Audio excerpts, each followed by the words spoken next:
వదలను. నా పిల్లని నేను ముద్దు పెట్టుకుంటాను, ఏమైనా చేసుకుంటాను. సిగ్గెందుకు? ఏమండి అంతేనా? పగలు రాత్రి ఇదే ధ్యాస, నీకు ఇంకేం పని లేదా? అవును, అసలు చాలా ముఖ్యమైన పనే ఇది. పెళ్ళయ్యాక పెళ్ళాన్ని ఒక్క క్షణం కూడా వదిలిపెట్టకూడదట. ఎవరైనా చూస్తే ఏమనుకుంటారు? లేచాను అనుకో, నా గురించి తప్పుగా అనుకుంటారు. చూడు పిన్నమ్మ పాడు పిల్లడు అని పాటలు పాడతారు. ముందు నా నోరు తీపి చేయవా? తీపి చేస్తే వదిలిపెడతావా?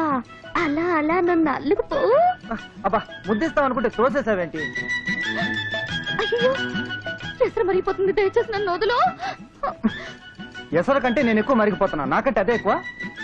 వదులు వదులు. వదలను. వదలమంటున్నావా? పెళ్ళయ్యాక కూడా షరతులు పెడుతున్నావా? అన్ని నీకు నీ బాబు బుద్ధులే వచ్చాయి. నిజమే, నా గురించి జనం అంతా అలాగే అనుకుంటున్నారు. మీ ఇద్దరు అన్నదమ్ముల్ని విడగొట్టడానికి వచ్చానని, స్వర్గం లాంటి ఇంటి నరకంగా మారుస్తానని. కనకయ్య కూతురుగా నాకంత చెడ్డ పేరుంది. ఈ ఇంటి కోడలుగా చెడ్డ పేరు పోగొట్టుకోవాల్సిన బాధ్యత నా మీద ఉంది. అంతేకాని పగలు రాత్రి నీ చొక్కా పట్టుకుని తిరుగుతుంటే జనం అనుకునే మాటే నిజమని అక్క బావ అనుకోరు. లలిత. అవును విజయ్, ఊర్లో అందరూ అనుకుంటున్న మాటలు నిజం కావని, నేను ఇంటికి తగ్గ కోడలేనని అక్క బావకు నమ్మకం కలగాలి. ఆ నమ్మకం కలిగించాల్సిన అవసరం నాకే కాదు, నీకు కూడా ఉంది విజయ్. స్వర్గం లాంటి ఇల్లు మనిద్దరి వల్ల నరకంగా మారకూడదు.